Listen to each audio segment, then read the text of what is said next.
Welcome to Behind the Paywall, the Jackson Post podcast, episode 7. I got it right.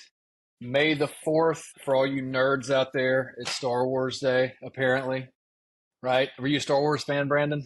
I'm big enough that I get the reference, and I know some of the characters, but I still haven't seen The Mandalorian or any of the stuff that's on Disney Plus in the last couple of years. But I've seen all 9 that are part of the 3 trilogies, and the 10th one that happened right before, in between episode 3 and episode 4, whatever that was called. So you are okay. You're a Star Wars fan then. I'm a fan. Let's see. I'm a fan of Star Wars about like I'm a fan of baseball.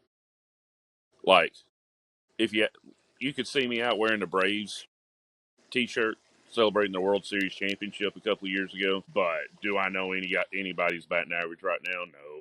Well, you know what? I would have said no too, but tonight I was at McAllister's and I happened to look up and baseball tonight was on. Do you know Aaron Judge is hitting 423? It's May 4th. He's hitting 423. That's pretty impressive. That's I mean, you wouldn't have known that because you just said you don't know batting averages now. But I wouldn't have known it either, right. except I just saw it. That's funny you said that about baseball because I'm exactly the same way. I was obsessed with baseball as a kid, and I was obsessed with Star Wars as a kid, and I don't pay much attention to any of them now, either one of them. However, I like Bryce Harper. Right. I'm in Philadelphia quite a bit, so I've been to a few Phillies games, so I will follow the Phillies. And I don't know if you saw this, Star Wars is releasing a new standalone movie in like 2027. Ryan Gosling is going to be the lead in that one. So now my attention might be back on Star Wars because I'm a big Gosling fan. Who's he? It's like his own character. It's like a standalone, So one of those. It doesn't have any direct connection to Star Wars canon anywhere? No, it does. It's a canon. It's just he's going to be this new character. It takes place after whatever the last episode 9 was. Have they? He's not like a Skywalker or anything, I don't think. Starting a new trilogy? I don't think so. You what? I haven't heard about this. Oh, yeah. My daughter sent it to me. That's the only reason I know. Okay. And then I saw it on Instagram or something. But hey, I'm excited. All right, let's get into it. Front page. This is one of those things. Lori Nunnery, head of Visit Jackson, Tennessee, is retiring after 16 years. And that caught my attention because I didn't even know Visit Jackson has been around for 16 years. Well, but they rebranded a few years ago as Visit Jackson, Tennessee. But it's always been like the Visitors Bureau. Okay. Well, even still. Yeah, or the Tourism Bureau or whatever for Jackson. So, yeah, I mean, there's always been a Tourism Bureau, I guess, for like 203 years, ever since this was founded. What do people come to Jackson for? Like, I know they come for the baseball stuff, right? Like, we get a lot of people with the sportsplex. But, like, before we had that, like, did they just go see Casey Jones's house, or do you know? So, well, I know when I first got here in 2008, somebody told me that Casey Jones Village was one of the 10 most visited places in the state of Tennessee. So that's putting them in rare air with the Grand Ole Opry and Graceland and the Smokies and Lookout Mountain. And I imagine some distilleries in the Middle East are on that list. The where? That's what I call the rest of the state. That's West Tennessee. Middle That's good. Okay. Middle East. Yes. And I don't know if I know they haven't fully recovered from what they lost during the pandemic. But my wife and I went and had lunch there Friday. When we got there right at probably about 11:45, a bus tour was leaving. And as we were leaving at about 1 o'clock, another bus tour was coming in. And that was the big thing that they lost. So I imagine that's picking up. But I don't know if it's still in the top 10. I should ask Brooks. They're coming up on their 60th anniversary, celebrating that in a couple of weeks. Expect a story about that coming up. I may see if that's in there. But I mean, we have 3 or 4 statewide or national beauty pageants that happen. Oh yeah, that's right. So that and the Sportsplex and Casey Jones are probably the big three. Then there are a few other big events. The Food and International Arts Festival, Lane College's homecoming. Friendly Frank's Flea Market. What's that? Said Friendly Frank's Flea Market. Well, I yeah, went Saturday. yeah, and like gun shows, and there's a sports collectible show coming up in the next couple of weeks. That's either at the Civic Center or at the fairgrounds. I forget which. I want to say the Civic Center. And then uh, when the brewery, Hub City Brewery, has concerts, there are now. Are they all going to stay overnight? Probably not. But there's enough people coming in that on their way to the brewery, they'll get a meal there, or they'll stop at Baker Brothers or somewhere, get some barbecue, and then go to the concert. And that's enough to kind of register a little blip on the tourism radar as far as, economic. It's not a boom, but it's a little pop. A couple questions about Lori. I noticed a lot more of Visit Jack's in the last few years, which makes sense because you said they rebranded, and I've noticed a lot more of their presence on social media, and just the presentation of what they put on social media looks really good, honestly. Mm-hmm. So her role was heading up that entire department. So who's going to take her place? Was this something that came out of nowhere? I noticed she wasn't quoted in the article. So, or maybe was she? Maybe I missed it. Yeah. Oh, okay. So I didn't know if this was a surprise or. Sorry, what? She wasn't at the meeting, but I called her later and got some comments from her. Okay, gotcha. Okay, so he says Beth Bolton is going to be the interim director. So, and then they're going to put together like a search group to find somebody. Is that how it's going to work? Yeah, and Dave Bratcher, he's the chair of the. I forget the official name for the board, but we'll call it the tourism board. Dave Bratcher is the chair of it. He didn't want to put a timeline on it because, for one, I think all this had come together just in a few days leading up to the meeting on Tuesday. So they were still trying to figure out, okay, next steps and stuff. They were doing good just to say, hey, Beth, she's been the number 2 under Lori in that department for a year and a half, 2 years now. But she came up through, I think, Doubletree Hotel. She kind of worked her way up there over the course of a couple of decades. And I guess Lori said, hey, you do good work. You want to come help me out with tourism? And she's done a good job in that transition, and they're willing to trust her on the interim basis.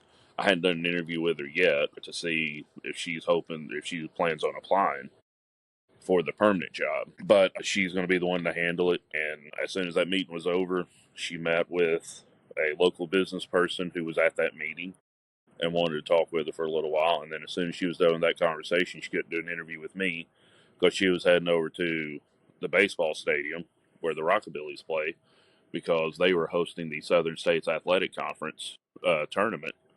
And so that was that took up a lot of time. Okay.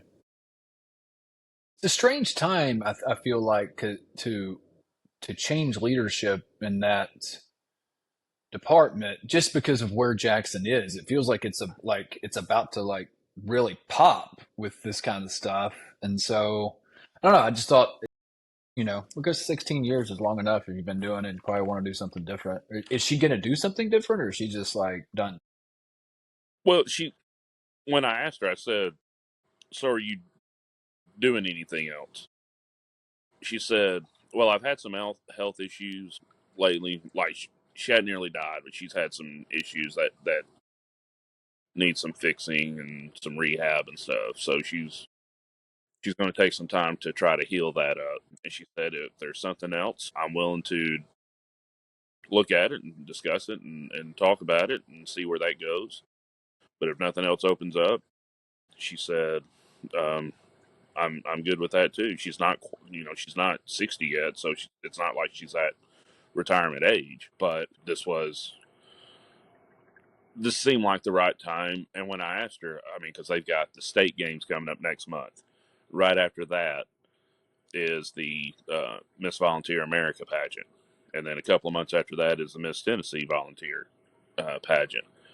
It seems, I said, it seems like a rough time. She said, okay, well then if I had stayed through those 3 things, Well, what happens a month after August? September and GIFAF, Food and Arts Festival. You get through that, and then you got all the stuff coming up in the fall and Christmas. So it's kind of like me. I'm trying to make another go at trying to get in the gym again and get healthy, and there's never a good time to really start. So I'm hoping that tomorrow I will get my rear end up out of bed and in a gym and be consistent at that and not be 300 pounds. One step at a time. Yeah. One day at a time, day by day. Well, obviously, like that whole Visit Jackson has evolved and progressed and is doing really good things. I mean, at least from where I sit, I've noticed a bigger presence from them. So, congratulations on the retirement, Lori. I hope you can get healthy and enjoy not being as busy. All right, before we go to the next story, Brandon, real quick, I told you I was going to ask you something random. Name a 90s country song off the top of your head now. It doesn't have to be one you like. First one that pops in your head. Chattahoochee, Alan Jackson. Okay. I was in 8th grade when that one came out. I always like the slower songs, but what's the one thing that comes to mind when you hear that song? I'll tell you what I think of, but you go first. I just think summer. I think that was summer of '93, which would have been the summer between my 6th and 7th grade years. So just think about 12-year-old Brandon. That was 93. You're right. That was between my 8th and 9th grade years. I was 13. And I just remember the video because he was slaloming on behind a boat. Do you remember the video? And I was very impressed that Alan Jackson could slalom. Yeah. Okay. I got another one coming later. All right. The next story, I really like this. It is about it's not called Grow Your Own. That's what we called it at Haywood County, and I was there. But basically, an apprenticeship with the Jackson Police Department. So they have started a program, right, where you can apprentice. Once you turn 18, you have to have a GED, is that correct, or a high school diploma? And you can apprentice because you can't be an officer until you're 21. I didn't know that until I read the article, right? Also, that's a really, I don't know if I guess that's state law. I don't know what law that is. Maybe it's a department, rule or whatever. I could see it being like a post-commission regulation. Like 18 and 19-year-olds are pretty dumb. I agree. So let's not have them walking the streets of our cities with a gun ready to be Barney Fife and maybe worse. And so let's let that frontal lobe of the brain develop a little more before we put them on the force. Yeah. So 21. Yeah. So I think this is a really cool idea because they can learn the ins and outs of the job and then slide right into it. And I will say this, like nothing prepares you for a job better than just being around that job. Like you can go to college and college is great, but when I went to school to be a teacher, the things I learned in class and like college class or graduate school, they sort of helped me a little bit, maybe like 10%. Like I needed the knowledge, I needed the know-how, but as far as applying it, there was nothing they could have done to prepare me for applying that in a classroom, especially in a specific type of classroom. Right. And I can imagine the police force is the same way. So, how long has this program been going? If this is the first one, is this the first person who's gone through it? He's the first person who's completed it. Chandler McCurry, and his dad's actually on the force. I actually tried to get an interview with him, and he respectfully declined, and probably for good reason, for some safety purposes there or something like that. I get that. So, but yeah, the program started, and I know Chief Corley said that it started with a meeting in November 22, and I think it's a 2-year program. So I guess if Chandler just completed it, then I guess he would have started it in the spring of 23, which would have been not long after the first meeting about it. But it's apparently Jackson was one of the first ones to start it, and Chandler or Officer McCurry is the first one in the entire state to finish it. And so that's kind of Jackson on kind of like the leading edge there of that thing. And so now we get to see, all right, how beneficial was this? Because he starts serving at the end of April. And if I'm remembering correctly, he's not going to go to police academy until October. So he's going to have about 5 months there where he's kind of on the streets, probably in a probationary role. Then he goes to police academy. So, well, I don't even want to speculate what he can and can't do. I'm sure there are parameters built around that, like right, like because the police academy is necessary for something, obviously. Right. I'm assuming he doesn't arrest people. I could be wrong. Like maybe they have him doing security at some event where there's somebody requests JPD presence at or something like that, and maybe he's riding around with somebody who can do arrest, so he kind of can be backup for that person. He's like a student teacher, Essentially. Yeah. Go ahead.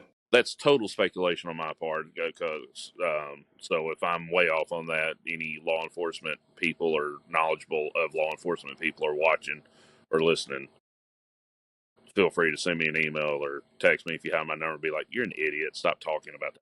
It's a really, well, hey, I mean, speculative or not, like obviously the idea is really cool. I think it might encourage more people to maybe get into law enforcement right away because if you're 18 years old and you graduate high school and you're not sure what you want to do, military is an option, obviously. Mm-hmm. And oftentimes that could lead into some career in law enforcement after military. Right.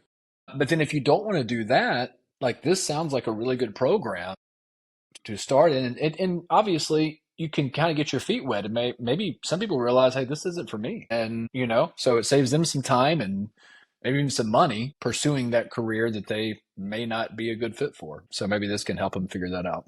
And the flip side of that coin, I don't think I really got into this part of it in the story, and I really wish I had. So if I didn't, I may delve into it later when the next time they have some swearing ins. But over the course of the 2 years, he spends however many departments there are in the department. He spends a certain amount of time with each department.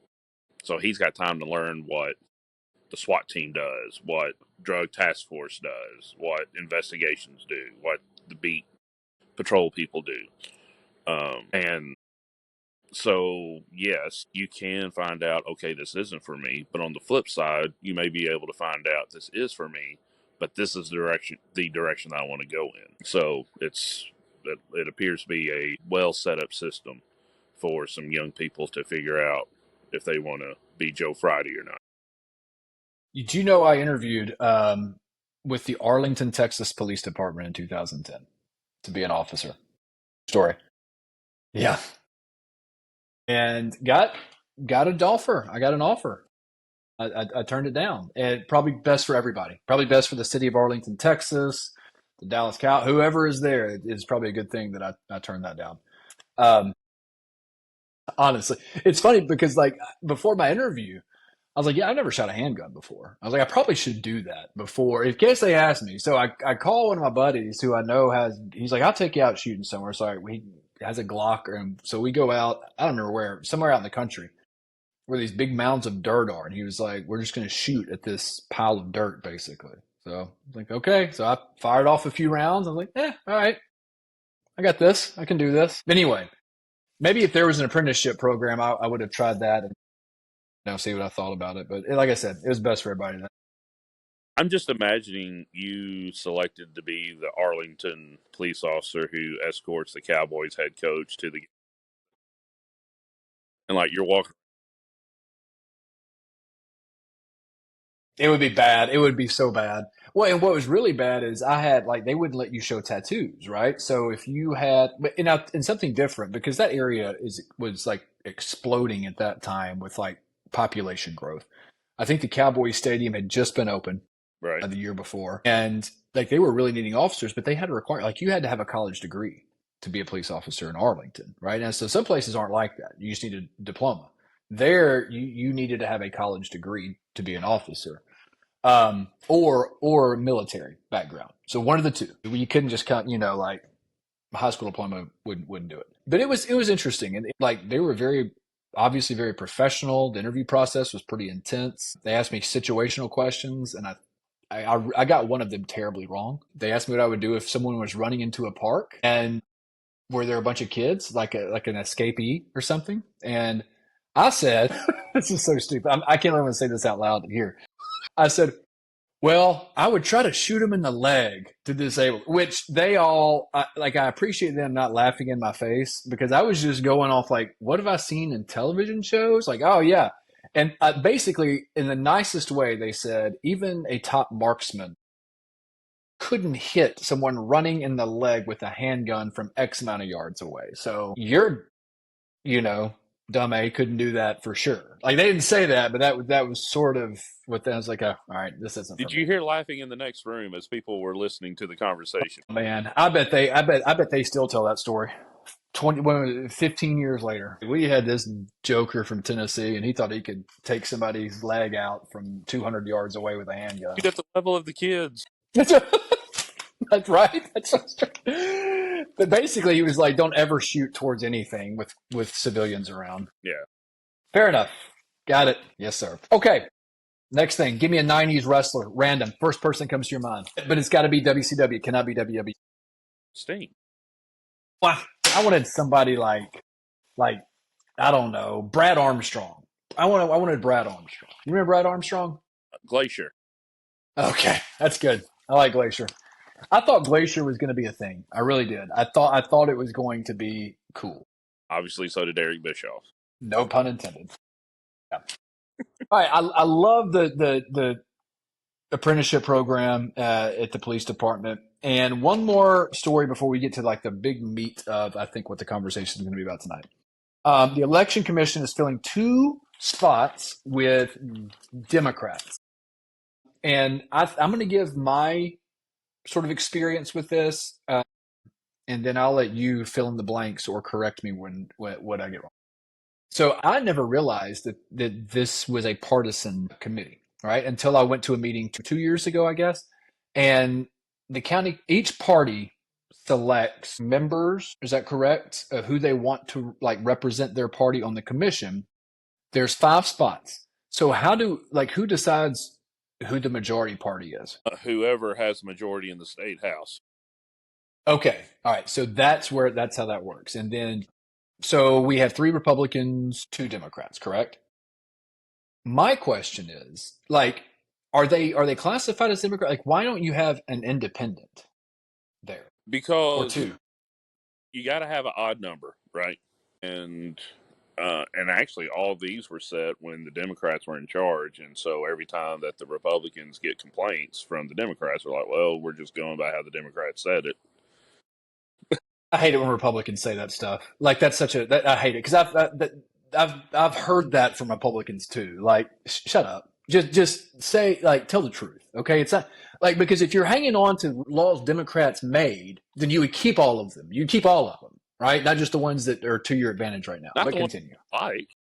Yeah.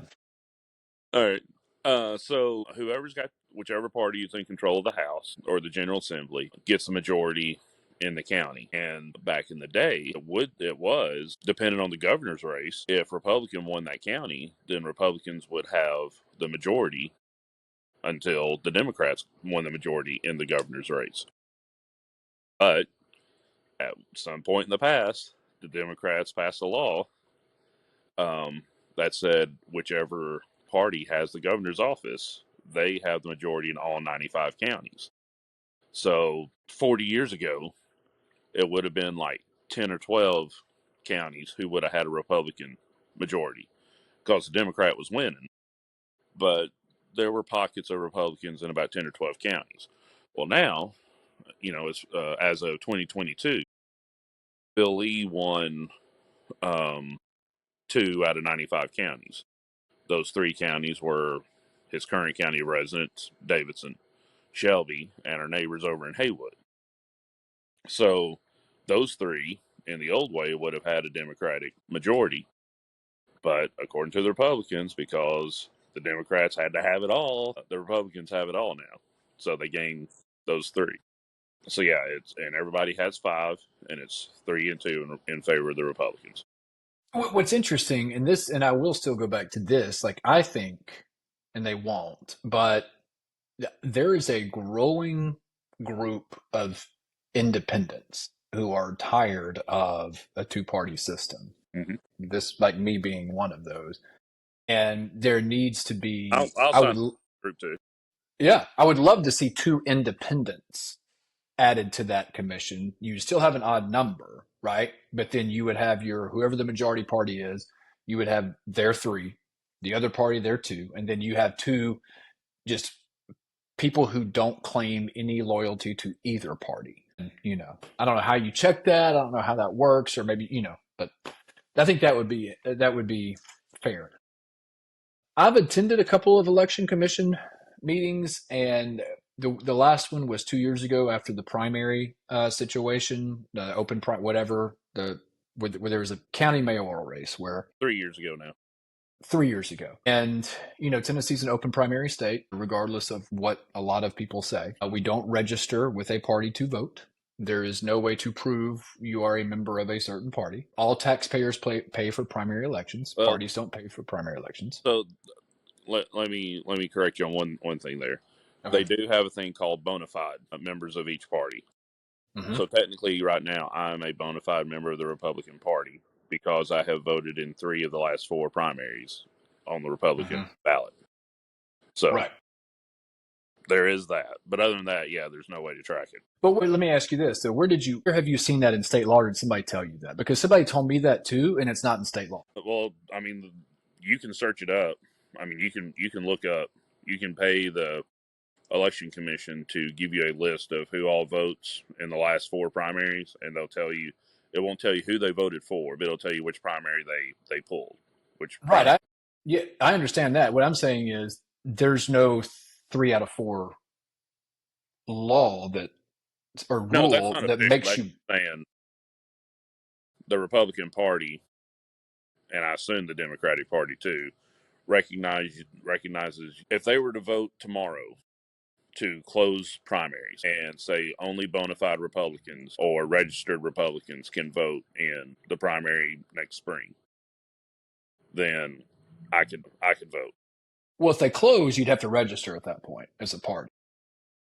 Or they have me down on record as being bona fide because I voted 3 out of the last 4. All right, I'm not getting hung up on this, but but I'm asking, where's the 3 out of 4? Where is that stated?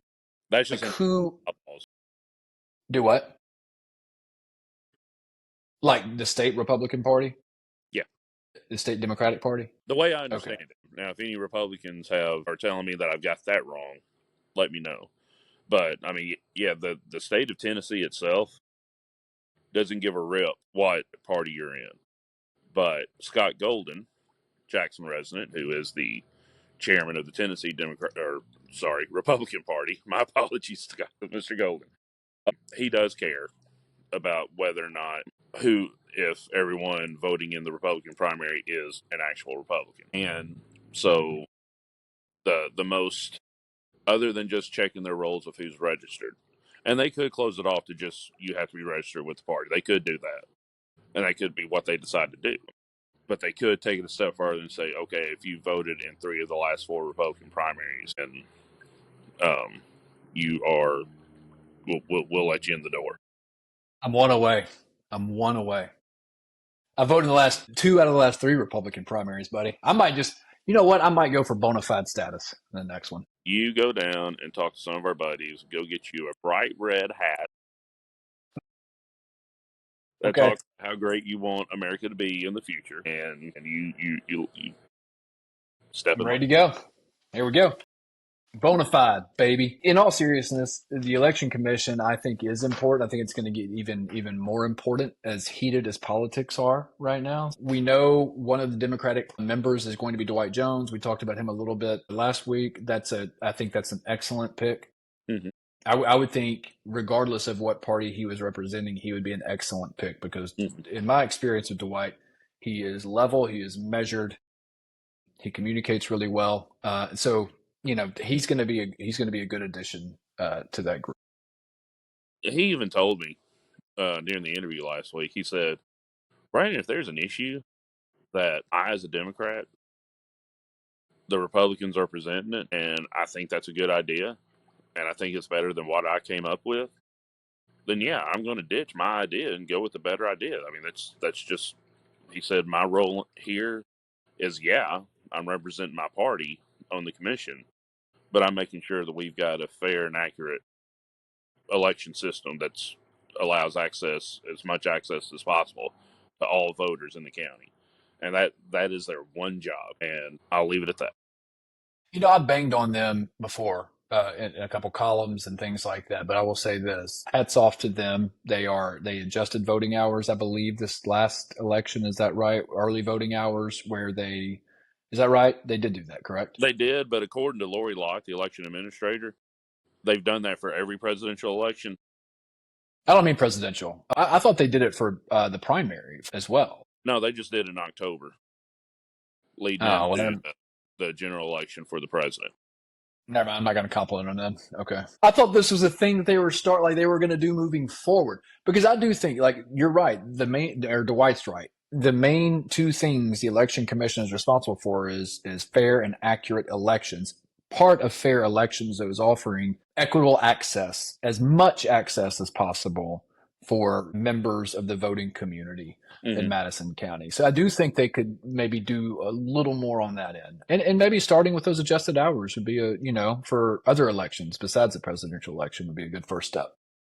I do know that there are some who would support that, but, and it's very possible. I mean, we don't have any elections in 2025, but it's very possible in about a year from now, when we're having the local primary election, that could be the case. There's also, you got to look at, all right, so they extend those 2 hours, and I think it was 3 Tuesdays. It was every Tuesday during early voting. I can't remember if it was 2 or 3. Was there a noticeable difference? Like, did a lot of people come in during those 2 hours? If they did, then great. Yeah, they should definitely change it. If there's not that evidence there, then, in my view, if they can prove that, then it makes sense for them not to do it. Kind of like how the county commission, ever since I started covering them back in 17 and 18, about 5 months out of the year, they would have evening meetings. They haven't had an evening meeting in nearly a year because not many people came to them. Yeah. And so here's where I will, I don't know if pushback's the right word. Yes. You would want to do it more than one time to see. And it sounds like county commission has done night meetings more than obviously once. The thing about the night meetings for county commission, though, because I've wanted to go to those, it's like trying to figure out which meetings are the night meetings, though, is where I get tripped up sometimes. Mm-hmm. Like, I think what they should do, of course, whatever, nobody's going to listen to what I say, but have a full year of night meetings. Then see. Then if you're attending, let's say 2026, every county commission meeting is gonna be at night. Everybody knows that, and then still nobody shows up. Fine, do what But for a year, do that and see, because it takes some time. Like when you have this month isn't, this month. It's just for everyday people, it's tough to say again. I'm sorry. It confused me a few times. The last time that there was a night meeting, which was, I think, last October, I was under the impression that night meetings had stopped. So I showed up at 8:30 that morning, and Wayne Arnold, who is a buddy of mine from when he was on the school board, he was the one at the front desk at the health department that morning. He was like, "Why are you here?" I'm like, "I'm here for county commission." He's like, "You're 12 hours early. Why don't you get a flu shot while you're here?" Dude, I wish I would have gotten a flu shot this year. Oh, there we go. Flu was brutal. I hadn't had it in 15 years, and it put me down bad. Oh, yeah. Bad. Okay, let's get to the story I've been waiting to talk about. The homeless shelter. Mm-hmm. Man, this is the fourth time this thing's gotten kicked down the road, right? And from is that right? Fourth time? Since I said it in the paper in less than a year, but I think since officially August, the fourth time. So in 6 months, this thing has been passed off like a hot potato, or something has happened. Some rug has been pulled out from under the people wanting to have this built and run it. And we really try to cover news on this, and I've tried not to give my opinion. It's going to be hard for me not to give my opinion on this in this conversation, but we don't have to rehash the whole thing. But I do want to zero in on this latest failure, for lack of a better word, of the shelter. Kind of break down. Sorry, my dog's coming out in the backyard. Kind of break down this fourth failure of the homeless shelter. Mm-hmm. What happened? What was the original plan? Why did it not work this time? And how were they looking to move forward, if at all? All right, so 2 or 3 months ago, after the Jackson City Council officially decided we're going to borrow $26 million in a bond issue, um, the council sat down and said, okay, we're getting 20. If we're approved for this 26, which I think they're still officially not approved. They're still going through essentially that loan application process. I think they're expecting to be approved by probably the end of June. I think is what I heard, maybe by the end of May. But if we get this 26, how are we going to allocate it? Where are we going to spend it? And they were able to say we're going to put 600,000 toward a homeless shelter, which is better than this time last year. They were planning on including a grant of I think 1.3 million. I think a total of 2.5 million to build one on McCory Street. So I guess they were looking at 1.8 million or something like that, or 2 million, somewhere in the 2 million range. So you're going from 2 million to 600,000, which seems like a better thing. Amy McDonald with Tennessee Homeless Solutions, they would be the ones to run it. They would be the ones to take the 600,000 from the city and put it toward the purchase of the property, which is in East Jackson on Lafayette, near the library. And Donna Harris, the library director, spoke at last month's city council meeting and said, I am okay with this. I want this. It's going to serve a part of the community that the library is already serving anyways. So it's not going to cause any undue harm on my day-to-day operations. Which, by the way, Donna Harris, if there is a list of the top 10 people who are the most godly people in Jackson, she's going to be on that list. So I'll probably write about And that the in the column. library is amazing, by the way. I go to the library probably once every 2 weeks. That's where I get all my books. Like, I don't buy books anymore. I got to take 6 books back that my kids have checked out, and one of my sons is like, when are we going to go back? So It's great. I'm just really glad that they don't charge overdue fees anymore, because Oh, all me of too. anyway. But the library's okay with it, and so it was going to be the old cosmetology school building. So it had a lot of sinks and a lot of plumbing and infrastructure. Um, so a lot of the infrastructure was already there. They were going to have to put in a water line to it, a bigger one, because it's definitely a big jump in water usage going from a few people learning how to cut hair who may wash a few heads of hair throughout the day to potentially 25 people living there and taking showers and doing all that stuff. Um, but they had the money to cover all that. But Amy was not comfortable with THS owning the building. So she said, can y'all just take ownership of it? And the city council didn't want to do that. Mayor Conger, I don't remember him ever voice weighing in publicly on the record whether he was for the city owning it or not. But if the city council says this is something that we shouldn't do, then that would be something that he wouldn't do, even though What were it's. the vote?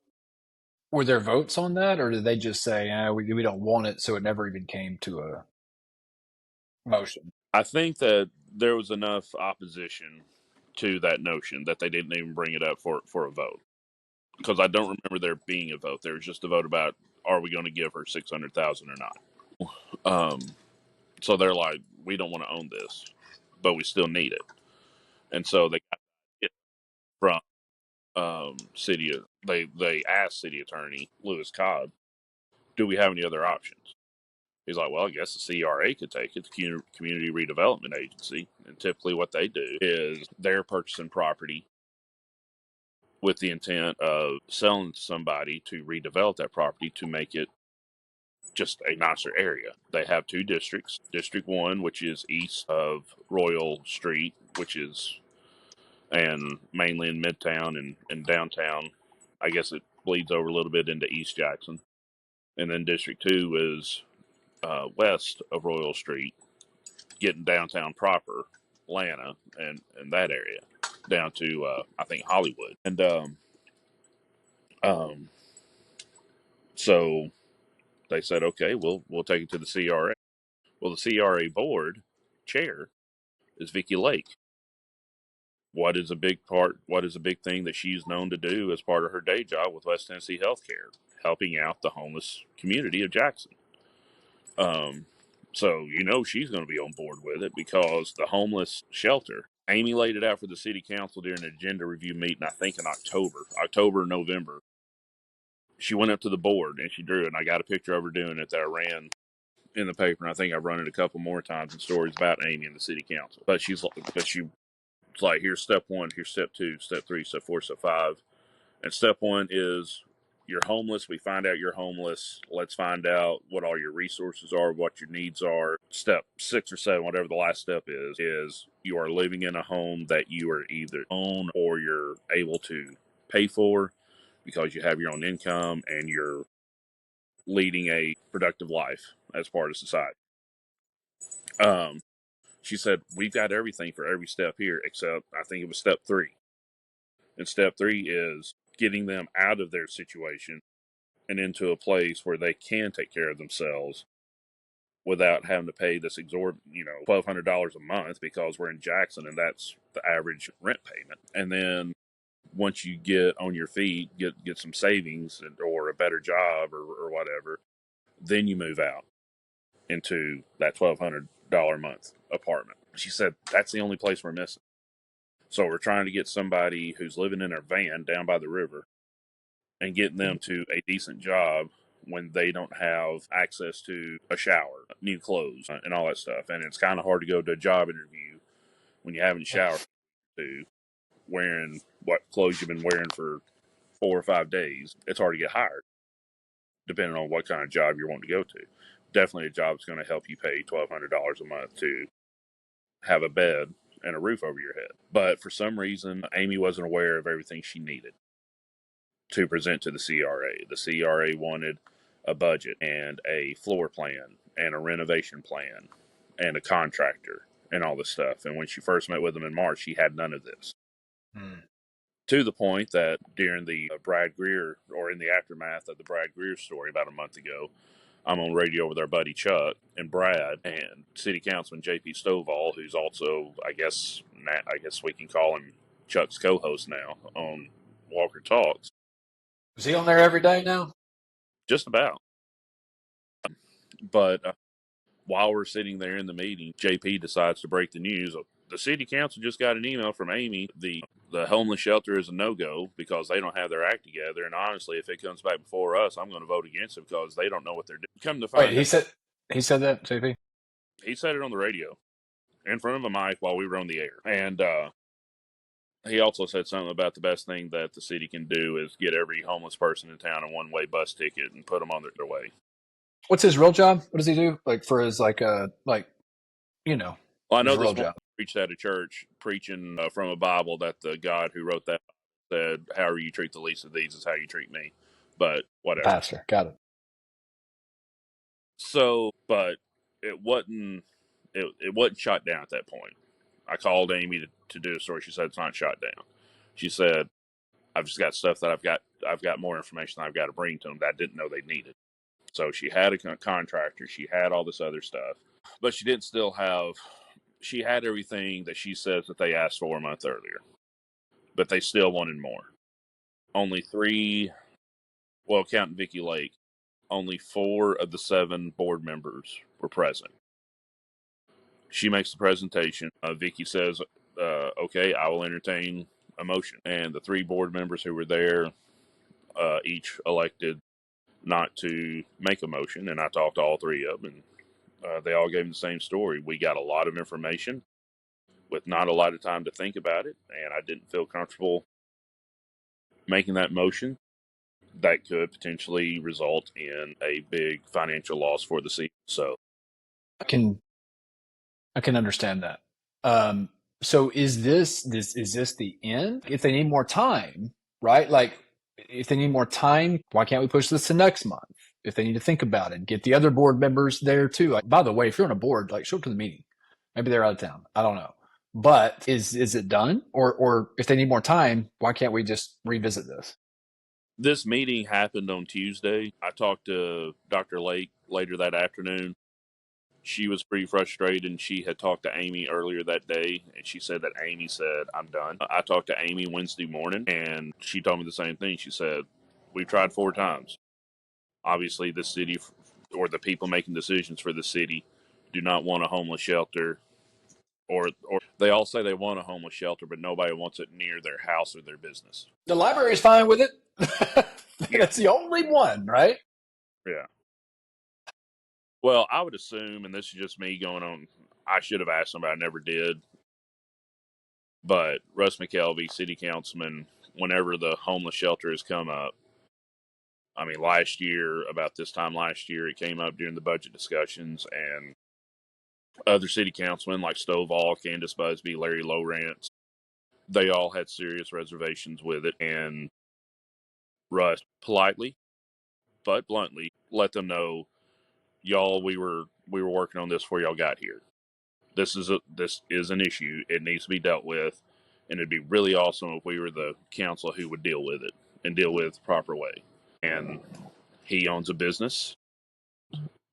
I would assume he'd be okay with the shelter being really close to his business as well, because he's right across the road from the.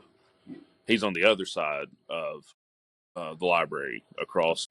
Well, it might be Lafayette that he's across from. So I think the shelter was going to be more on the College Street side of the block. Anyways, but yeah, all the people that were close to it were okay with it. But the 3 people who showed up for the meeting to vote, none of them even got it to a vote. And one of them said, Miss Sharita Graham, she said, now that if they were to find the information that we didn't have today and come back next month or whenever, I'd be more than happy to listen. But the issue was April 30th was their deadline to pay for to make the payment for the property. So I guess it's back on the market now and up for bid or up for sale or whatever.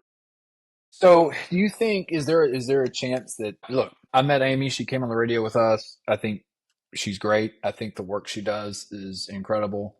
I can't imagine how frustrated she is. I would be frustrated too. I'd be ready to like throw up a middle finger at everybody and walk away. So I get that from her side. But do you think there's a chance that like once these emotions settle a little bit, that maybe she says, okay, this is too important not to keep pursuing? Do you think that there's a possibility and they could even revisit that property, even if it hadn't sold?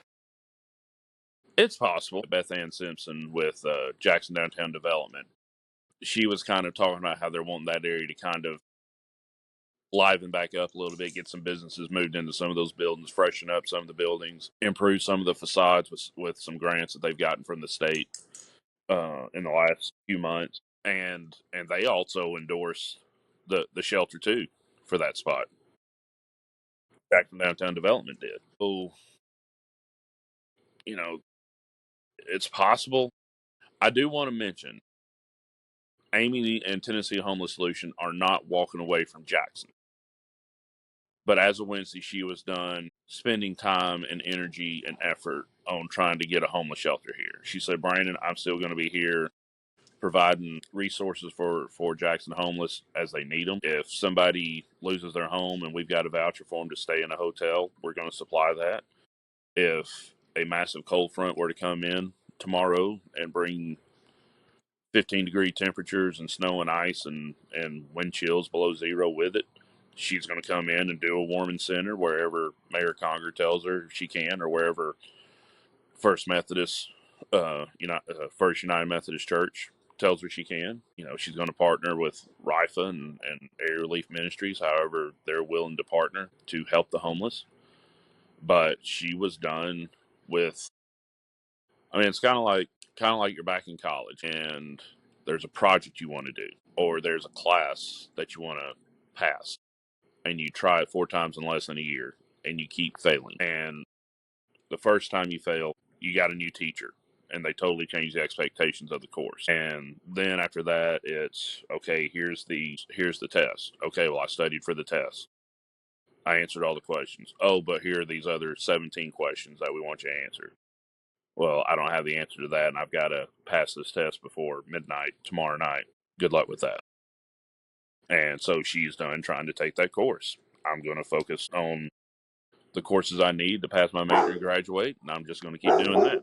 The optics of this, like when you boil it down to each situation, I don't know. I still don't give the city business leaders any kind of like legitimacy as far as like whatever they were concerned about. And maybe I should, and maybe that's an easy thing for me to say because I don't own my own business down there. But now this most recent thing, I can understand if you're CRA and you're like, man, if we're gonna run this, I need a little bit more information because we don't want to make a decision that kind of tanks what we're doing. So I do logically understand that one a little bit more. But this is where we'll kind of like veer off a little bit into opinion because you wrote a really good column on this topic. And I want to read a quote that I really liked here because I believe this too. Because I feel like in these first 6 episodes, and we're not like BSing, we've really talked Jackson up. And there are some really good things going on in Jackson. Like we're really progressing in the right way. But here's what you wrote. But as generous as Jackson is, and I've seen the people of this city step up and help those around them in many different ways, there's an asterisk to that statement as long as there are people wanting help and not getting it, and as long as there are elected officials in the city and Madison County speaking publicly to ship all homeless people out of Jackson during the week, then going to church on Sunday, trying to look like you try to live as we're told in the Bible, written by the God who said, how you treat the least of these is how you treat me. You and I have very different perspectives on Christianity. Right. I have been listening to a guy named Richard Rohr for the last few months as I've gotten back into church, and he said something the other day on a podcast I was listening to. He said that throughout Christian history, or in the Bible especially, God usually used the people who were the lowest to sort of advance whatever this message was. And he also said that, and I don't want to get into a theological discussion necessarily, but I think it applies to this. Rohr believes that salvation is collective, right? As in it is not an individual thing, right? It is the collective restoration of the world collectively. So he would be considered a universalist, right? That is he's a Franciscan priest, but he believes that if this is collective, if salvation is collective, then it's even more imperative that we take care of people who can't take care of themselves, right? And I say we, people who have the means to do that, all right? Because within this Christian worldview that he has, we are all being restored. So, whoa, getting wild. So we always have thought along those lines, even as when I wasn't in church or listening to religious podcasts, because I grew up in church, and a lot of that shaped the way I think about things politically. Mm-hmm. And so it's really hard for me to watch this from the outside and see this thing fail like 4 times. And when you wrote that quote, it resonated because Jackson's a pretty religiously it's a religious town. I'd say 70% of people go to attend some type of church here, maybe more than that. Well, they say they do. Right, or they say they do, right? Or they right, and or if you were to ask them, they would say, "Yeah, I'm a Christian, evangelical, whatever it is." Yeah. Something like this, like to pass the buck so many times, to shirk the responsibility, like so many times, you would think that somebody would just say, "Listen, this is too important not to address." It just keeps getting kicked down the road. So is that some of your like? I know you're a reporter, and so you just got to like sort of but you wrote an opinion column. So where do you land on this?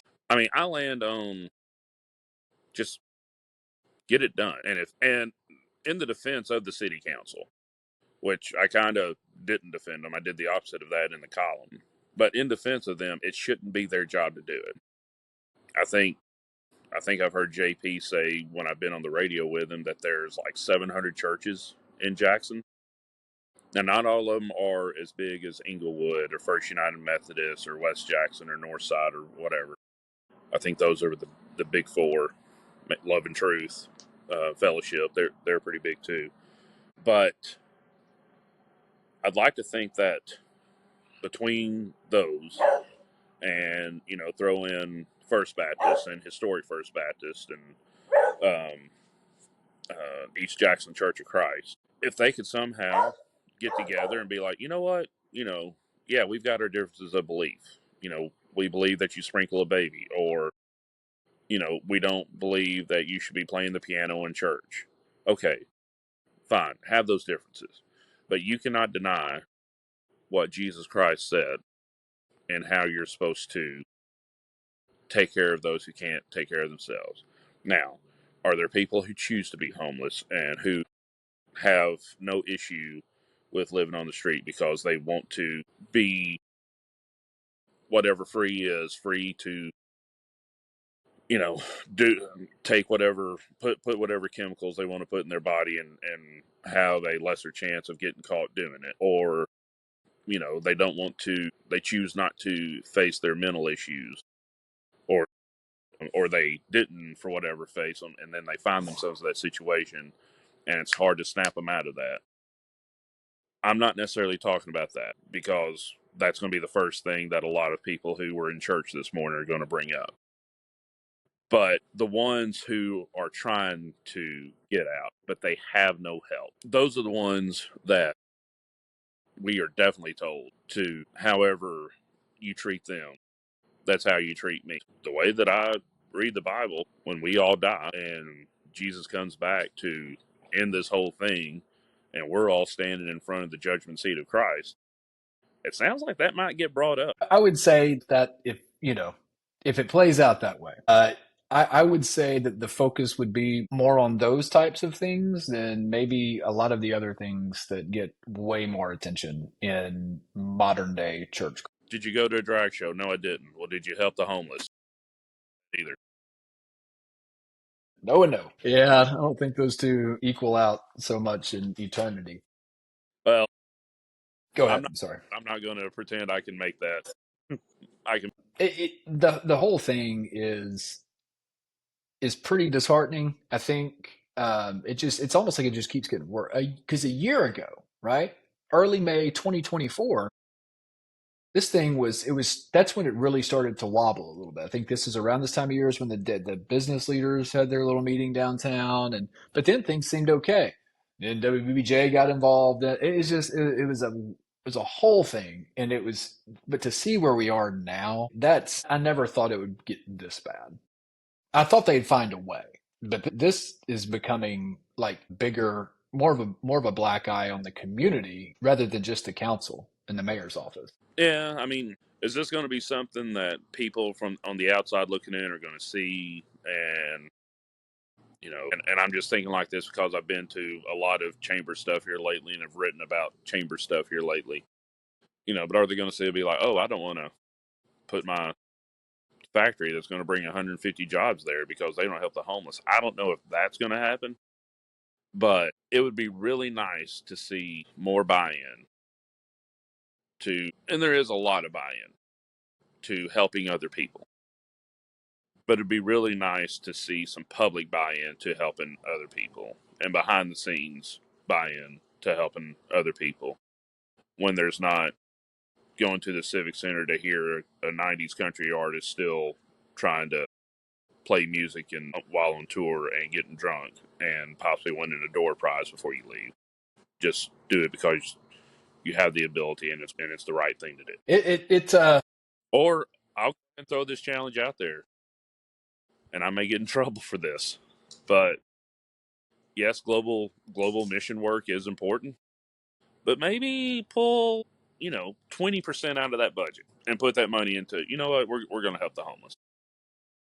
let me ask you this because I don't know how big churches are. I don't attend church regularly, but I can imagine is with as many churches as we have, and I know this idea was floated last summer too, and you even mentioned I think JP maybe even said it like church like if there's enough churches and enough finances at these churches, it wouldn't be that difficult for the money to be raised by the churches here, correct? The issue is just organizing it and who's going to run the shelter, right? The Richard Donnell, during a meeting last fall, city council meeting last fall, he asked Amy, he said, once we get this thing built and we give you the keys, and you're running this thing. How much is it going to cost you to run this? Like, how much are you going to be needing? She said, I'm expecting to need somewhere between 800,000 and $1 million to run this thing for a year. The way she talked, it was like she was expecting to be closer to 8, just like the million is, just in case something big happens that needs fixing or something like that. I'm pretty sure the if it was 8 or 10 churches that I listed earlier in this podcast, all just said, you know what, we're going to give an entire week of an offering that we get, every year, fourth Sunday in August. No, that could be Labor Day weekend. People are out of town. The Sunday after Labor Day, we're going to give our entire offering to the Tennessee Homeless Solutions for the homeless shelter. I'd be shocked if that didn't take care of. Right? I grew up Southern Baptist. We had the Lottie Moon. You remember Lottie Moon and there's another offering. Right. So yeah, it's these big things, and there's a push, and there's promotion, and so you get even They the don't promote special it, envelopes. but it's still a thing. Yeah, I just remember the pink envelopes, right? Like for the Lottie Moon offering. Yeah, I mean, I don't know, man. It's just disheartening. And look, I also don't want to be the person over here who thinks I have all the answers, because I don't. I think just observation wise, it's just disappointing. I think. But hey, if Amy watches this, like, I would just like to encourage her to keep trying for this, because it is a need, and it will. And look, I think Jackson's going to have more homeless people in the next several years, right? I mean, I just, if cost of living keeps going up the way it is, and how much real estate costs here to rent, and it's not like, I don't think we're bringing in a lot of jobs that are paying like super high wages. Like, we're bringing a lot of jobs, but I don't think they're paying wages. Most of them aren't paying wages that are going to cover $1,800 of rent. Well, to get back on the chamber discussion from last week, Georgia Pacific brought 200 jobs with it, and there's a company that's planning on coming that is getting a lot of talk. I don't know. It hasn't been said publicly what company that is, but apparently it's going to be the second largest investment in Jackson and Madison County history, and bring 200 more jobs. And Kyle Spurgeon, the CEO of the chamber, when he was talking to the county commission 2 or 3 weeks ago, he said Jackson is in a position now that we can be choosy with who we bring in. One of the things that we're making sure that we're trying to bring in is we're not bringing in $10 an hour jobs. We're bringing in $30 an hour jobs. And because we want to, if you're not going to improve the quality of life in Jackson, then head on down to Memphis or whatever. That's good. Yeah. So maybe the chamber does do something after all. I'm just kidding. I learned what they did last week. They do a lot. But but I mean, at the same time, when I was talking to Dr. Lake Tuesday afternoon, I said, "What's a homeless population like now?" Because her staff and some volunteers go out one day a year in January and essentially go and count the number of homeless people in Jackson. They go to all the tent cities, all the encampments. They go where they hang out at Area Relief Ministries, Community Cafe, Rifle, and they count them, take a head count. And typically for the last few years, right before the pandemic, that number got up over 100. And typically since the pandemic, it's been between 100 and 120. That number jumped up over 160 this year. Maybe that's an aberration. Maybe they do the count in 8 months, and that number is back down to 130 or something like that. The trend is it's climbing, and that's just, I mean, look at Memphis, look at Nashville, Knoxville, Chattanooga, New York, Los Angeles, Chicago. That might be that's something that's just going to come with growth. Right. No, it is. It absolutely is. And that's just, there are a lot of people who get shifted and displaced when communities redevelop, for lack of a better term. It just happens. And I've seen how much my neighborhood has changed where I live just in 10 years. And so I can imagine that there are people even in my neighborhood that have been, pushed out because they just couldn't afford whatever as the rent continued to rise. They just couldn't afford it. And anytime you build like brand new builds, it's going to increase the property value, everything around it too. So you look at the lift development and all that, which it's good for Jackson, but I think too often it's easy for us to see the like all the positive things that brings, and then in the shadows people are getting moved around and moved out, and we don't really ever know about those things, but it happens a lot. When Richard Donnell first came to the city council to discuss coming on, I think he was coming on to replace Ernest Brooks when he had resigned to go work in the DA's office in Shelby County. When they asked him why he wanted to be on the council, he said, I don't know how much the city council affects the housing market around here, but a lady that I've gone to church with for decades has lived in the same house the whole time I've known her, renting from the same landlord, and he didn't say how much he was paying. I'm assuming it's probably like $600-700 a month, maybe even lower. And he said she had to move out because the landlord came and said he was upping her rent to, I think, $1,300 or $1,400 a month, just because he knew he could, and priced her out. And she had nowhere to go in Jackson, so she was going to be moving, I think, to Alabama somewhere. And I'm pretty sure that's not a rare situation. I mean, Jackson's growing, but we're losing some stuff too. We're losing some people. Boy, that was a bummer to end on, man. We just we got really serious for the last part of the conversation. Yeah, But hey, all right, it is news, and that's what's going on. I wanted to get to some sports stuff, but I don't think we have time. I will just say this, just really quick: a lot of local athletes signing with colleges. mm-hmm. I know Mr. Football heading to Dayton. That is Noah Spencer. Mary Kinsley Nyes heading to Tennessee Tech. I believe she had a sibling that also went there to play soccer. Is that I believe? I think And then, sorry, go ahead. I think her sister just graduated. Okay. Craddock brothers going to Dyersburg State. A lot of really good high school athletes in Jackson going on to continue their athletic careers. And I will say, there may be some USJ people watching this or not. I don't know, but if there are, there were actually 4 athletes who signed last week at USJ at the same time, but they wanted to bunch them all together so that they're not constantly taking time away from the activity period, I think is what it is. So they went ahead and had them all signed at the same time. I decided just to space them out so that we're not kind of cramming them all in together. Noah went this past week, and one of the other 3 will go this week, and it'll probably be one a week for 4 weeks of USJ signing on the sports page, so y'all can expect to see that. Good. We can talk about them each individually, give them their flowers in the weeks to come. And they're in All right, man. Really? well, That's cool. Yeah. if they're getting it. Okay. Um, Next week, there are some stories I'm looking forward to. They weren't in this print edition, but I've seen them online already. So next week, we're going to talk about the vote for the charter. I'm assuming that's going to be in that print edition. What else do we have in the print edition for next week? Some changes in leadership at the airport, which on first glance, when you see the headline, you're like, okay, what does that matter? But when you dig into it and see just how important the airport is to Jackson, particularly right now, that's going to be a bigger thing. Tomorrow, I'm going to go get to cover one of my favorite stories I get to cover all year. That's the annual tradition by the Rotary Clubs, where they go to a school in Jackson in JMCSS, and they put a new pair of shoes on. I don't know if it's every kid in school. It's definitely every kid in a certain grade. It may be every kid in school. So That's cool.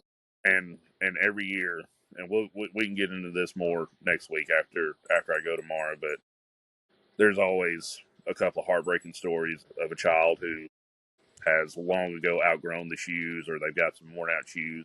Their guardian is doing what they can just to keep the lights on and keep food on the table. So going and getting a pair of shoes, it's on their to-do list, but not as simple of an errand as it is for a lot of us. So Rotary is helping some doing God's work and getting down, kneeling down, and washing some children's feet, putting a new pair of socks and a new pair of shoes on their feet, and watching a lot of smiles walk out of that room. And it's it can be almost emotional if you sit there and just watch it and just think about some of the situations they're dealing with there. Wait, they're not really washing feet, though, are they? You just said that symbolically. No, they're literally washing feet? Yeah, because when they started doing this with Samaritan's feet was washing feet because they're for some reason you just want to make sure that the foot is clean before you're putting a new sock and a new shoe on it. It's like Okay. I got you. So it's not like a it's not like a it's not. They're not taking communion right before they do it. Gotcha. Okay. I didn't know if there was like somebody's going to anoint some feet with oil or anything. No, nothing like that. Nothing like that. Use their hair. Okay. All right, man. Enjoyed it. This was good. Next week's going to be, man, I feel like I'm excited to talk about the vote. And this is just a teaser. Man, I'll almost sent Glenn Goff a personal message and like said, way to go, dude. I'm with you. High five. And I'll give more context on that next week. I know, right? Yeah, right. I know. I enjoyed it. Sorry, go ahead. Who's not against this? It's really the vote surprised me. We'll talk about it next week. Just given the history of all of this, the vote really surprised me. Yeah. All right. See you next week. All right. See you.